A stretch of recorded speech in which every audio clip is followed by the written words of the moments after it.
Have you ever noticed how much there is to know these days about anything and about everything?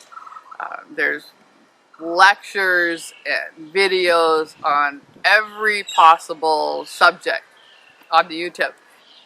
It can be a little overwhelming sometimes because I love to watch this video about alchemy and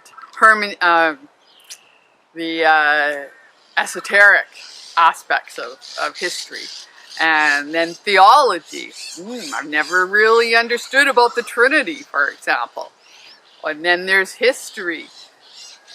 Well, how did the Old Testament come to be? And then the philosophy, Hellenistic philosophy, how did that develop into the classical time when, you can tell I'm really interested in history around over the past 2,000 or so years.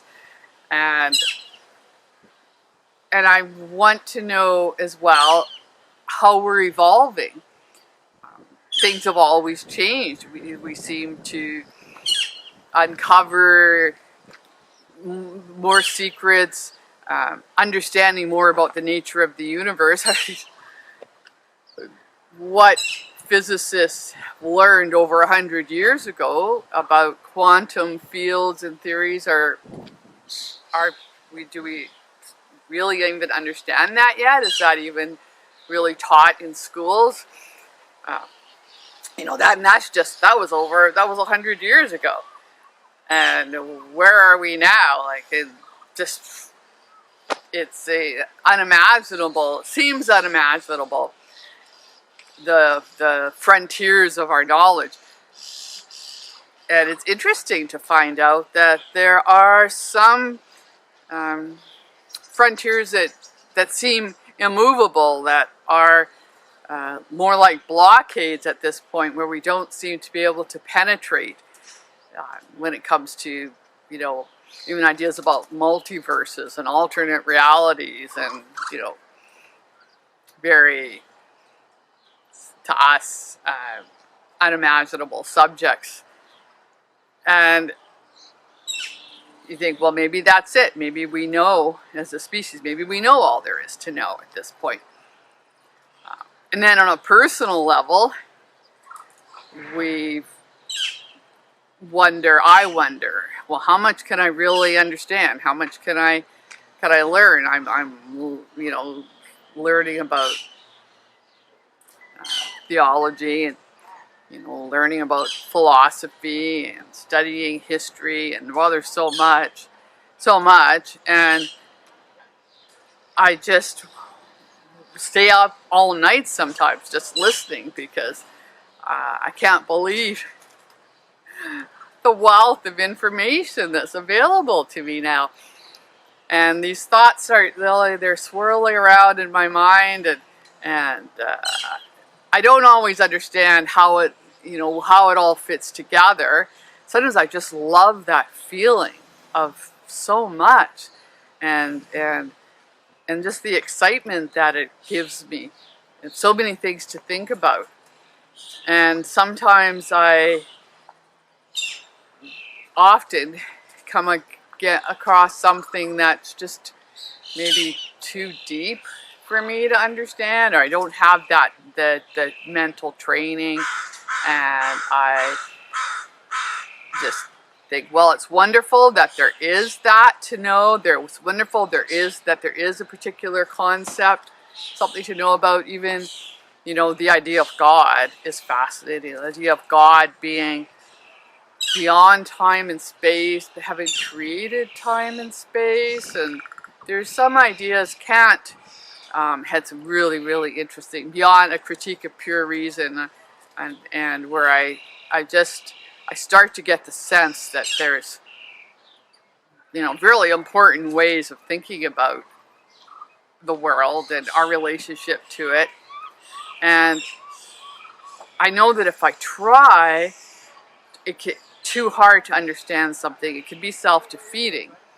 And then it's not really fun for me. So the fun part, where it feels fun, is where I'm just, enjoying these different ideas, enjoying the way they're interacting with each other. That feeling of like finding a speaker or a lecturer I really like and just listen and like just let the story sort of roll over me, or the ideas.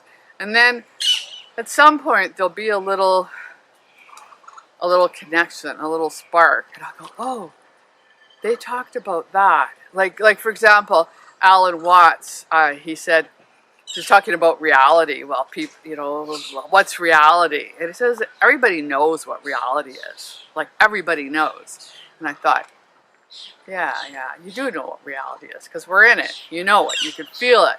And then he says, but if you're a philosopher and you're going to endlessly think about it, you'll just end up all wrinkled up, and dried out from more words to that effect, right? You'll just thoughts, right? What does that have to do with reality? I mean, yeah, that kind of makes sense. If you're trying to figure out reality, you'll end up all kinds of different paths, and who knows? And then you get frustrated where, to bring it back to where you go, I know what reality is. Like, it's that feeling. And so that's fun too, right? Feeling thoughts, thinking. And to sense that, for me to sense it in myself when I'm having a good time with all these different thoughts rolling around and piecing things together, and when it's starting to feel kind of, like work, then I go back to just like, when does it feel? What does it feel? How does reality feel? Or what feels good? When am I enjoying myself? And that's generally my guide. That's my guide through this world of esoterica, philosophy, and theology, and history, and science, and mathematics. And it's what I love about it is it's completely opposite to how I was brought up, with a rather dogmatic view. And I think that's why I'm enjoying myself so much. It's that sense of freedom. Wow, I could just think anything I want. I could go anywhere I want. I could explore anything. And, I don't have to figure it all out. It just really feels good.